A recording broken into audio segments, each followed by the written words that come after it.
এত নিকৃষ্ট মানের চোর এইখানকার নেতাদের আমি চিনি। আমিও অনেক দিন তৃণমূল করেছি, সে তৃণমূলের অনেক তফাৎ আছে।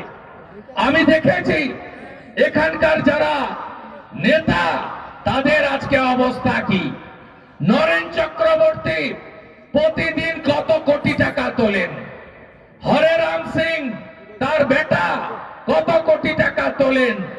এখানে যারা ওদের নেতা আছে ওই বারাবানি রশিদ সিং পর্যন্ত, কিভাবে যাদের সাইকেলে গ্যাটিস লাগানো ছিল এখন নিজের একটা গাড়ি স্করপিওতে হয় না, ফরচুনার লাগে, বিএমডব্লিউ আছে, বউর জন্য আরেকটা, মেয়ের জন্য আরেকটা, ছেলের জন্য আরেকটা, আর নাতি নাতনিকে স্কুলে দেওয়ার জন্য গাড়ি আছে।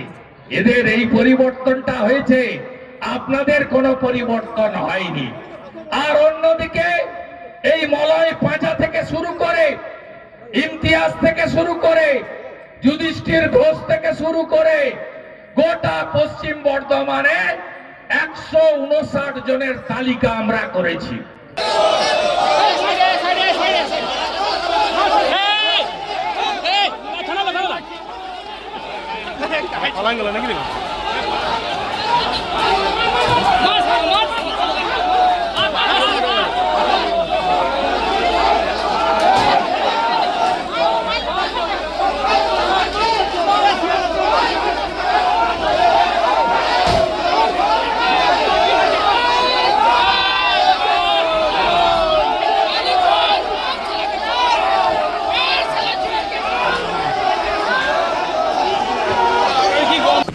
বলছে আপনার বিরুদ্ধে যে অভিযোগ উঠেছে সেই অভিযোগের কতটা সত্যতা আছে? যুধিষ্ঠির বাবু, বালি মাফিয়া, কয়লা মাফিয়ার সঙ্গে আপনি যুক্ত।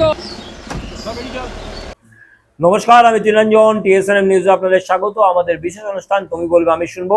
এতে আমরা কিছু বলি না, এতে বলে সাধারণ মানুষ, জনগণ, প্রশাসন, রাজনৈতিক ব্যক্তিত্ব আমাদের মধ্যে বার্তা পৌঁছায়। কিছুদিন আগে আমরা একটা খবর দেখিয়েছিলাম যে তৎকালীন বিরোধী দলনেতা আজকের মুখ্যমন্ত্রী তিনি 159 জনের একটা মাফিয়াদের লিস্ট তৈরি করেছেন পশ্চিম বর্ধমান জেলাতে। যে নামগুলো তিনি বলছিলেন আমরা খবরে দেখিয়েছিলাম, এবং সেই নামগুলো তিনি বেশ কিছু নাম একদম প্রকাশ্য জনসভায় বলেছিলেন। অবশ্যই বিভিন্ন কারণে, দুর্নীতির কারণে গ্রেপ্তারিতে শুরু হয়েছে। রাজনৈতিক নেতা থেকে শুরু করে শ্রমিক নেতা গ্রেপ্তারি শুরু হয়েছে, বিভিন্ন জায়গায় গ্রেপ্তারি হচ্ছে, এবং তার মুখ দিয়ে বলা নামের সেই যুধিষ্ঠির ঘোষ গ্রেপ্তার হলো। যুধিষ্ঠির ঘোষ গ্রেপ্তার হলো এবং ব্যাপক পরিমাণে ডিম ছোড়াছুড়ি হতে দেখা গেল যুধিষ্ঠির ঘোষকে লক্ষ্য করে। ছবি দেখুন, শুনুন এলাকার মানুষ কি বলছে।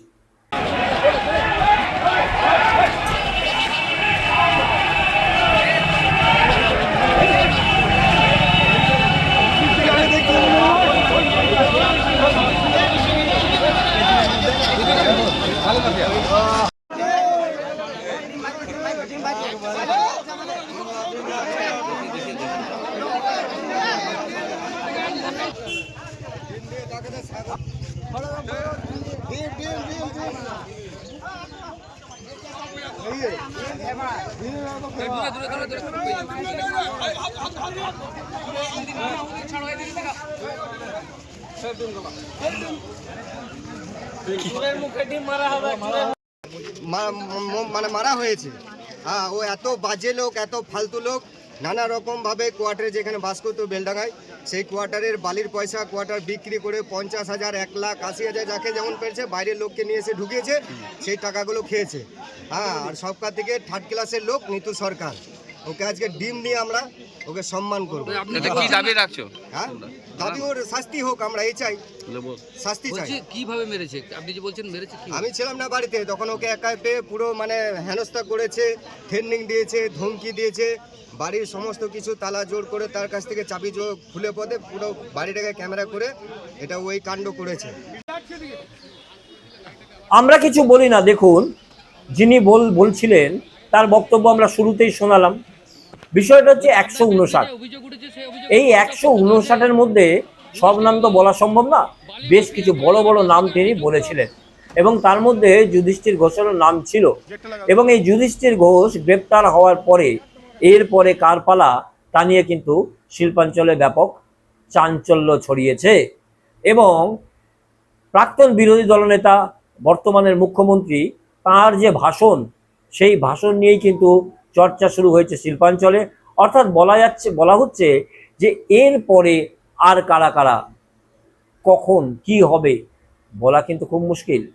সেই দিক থেকে দেখতে গেলে শিল্পাঞ্চলে যে রাজনৈতিক নেতৃত্বরা গ্রেপ্তার হয়েছে, যে মাফিয়ারা গ্রেপ্তার হয়েছে, যে দুর্নীতিগ্রস্ত মানুষগুলো গ্রেপ্তার হয়েছে, তারা যেমন গ্রেপ্তার হয়েছে আরও কারা কারা হতে পারে বলছে শিল্পাঞ্চলবাসী। আওয়াজ উঠছে, মানুষ এখন বলতে পারছে। এখন দেখার ভবিষ্যৎ কি হয়। আমাদের বিশেষ অনুষ্ঠান তুমি বলবে আমি শুনবো আজ এ পর্যন্তই। আবার দেখুন আগামীকাল।